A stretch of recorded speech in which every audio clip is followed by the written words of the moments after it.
si un chrétien né de nouveau meurt aujourd'hui, est-ce qu'il va attendre la résurrection ou est-ce qu'il va être immédiatement dans la présence de Dieu?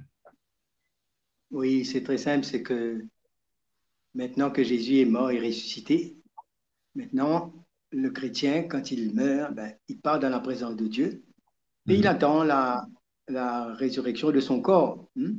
Et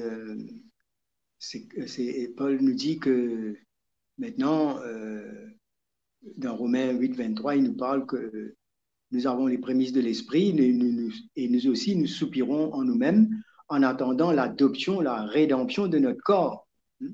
Nous sommes assis dans le lit céleste en Jésus-Christ, c'est-à-dire que maintenant, on a cette communion, on est avec Jésus, on est sauvé, on est racheté. Mhm. Et lorsque le chrétien termine sa course, il part dans la présence de Dieu. Mhm.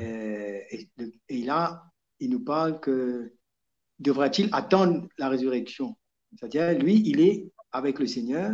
C'est la résurrection du corps dont il est question ici. Voilà. Mhm. Ouais, il faut comprendre que le corps, l'esprit vit dans le corps. Le corps est utile pour la vie terrestre. Donc, lorsque le corps meurt, l'esprit continue à vivre. Et l'esprit va dans la présence de Dieu, là où il n'y a pas besoin de ce corps. Et ce corps ne peut pas aller là où est le Seigneur, parce que ce corps est encore sous l'effet de la contamination du péché. C'est pourquoi la mort d'un chrétien, dans un certain sens, c'est une délivrance quant à entrer dans le royaume de Dieu, entrer dans la présence de Dieu. Et puis un jour, comme le frère Fabien vient de le dire, il y aura la résurrection, on retrouvera notre corps glorifié et ça va être absolument merveilleux. On s'en réjouit Gloire. avant. Alléluia. Et d'ailleurs, Jésus a dit au brigand qui était à côté de lui, bah, aujourd'hui, tu seras avec moi dans le paradis, Mhm. donc, dans ma présence.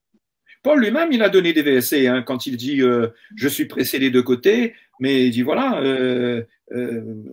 mais je préfère m'en aller et être avec Christ. Donc quand on meurt, on va avec Christ. C'est clair dans la parole de Dieu. L'Épître aux Corinthiens aussi nous dit quelque part que on peut quand nous marchons par la voie non et non. Attendez, je trouve le verset. Nous sommes donc toujours pleins de confiance et nous savons qu'en demeurant dans ce corps, nous demeurons loin du Seigneur. Car nous marchons par la foi et non par la vue. Nous sommes pleins de confiance et nous aimons mieux quitter ce corps et demeurer auprès du Seigneur. Donc, il est clair qu'un chrétien, il quitte son corps quand il meurt et il va auprès du Seigneur. C'est clair. Il ressuscite avec un corps incorruptible. Ah oui, ça c'est l'autre étape. Alléluia. Exactement.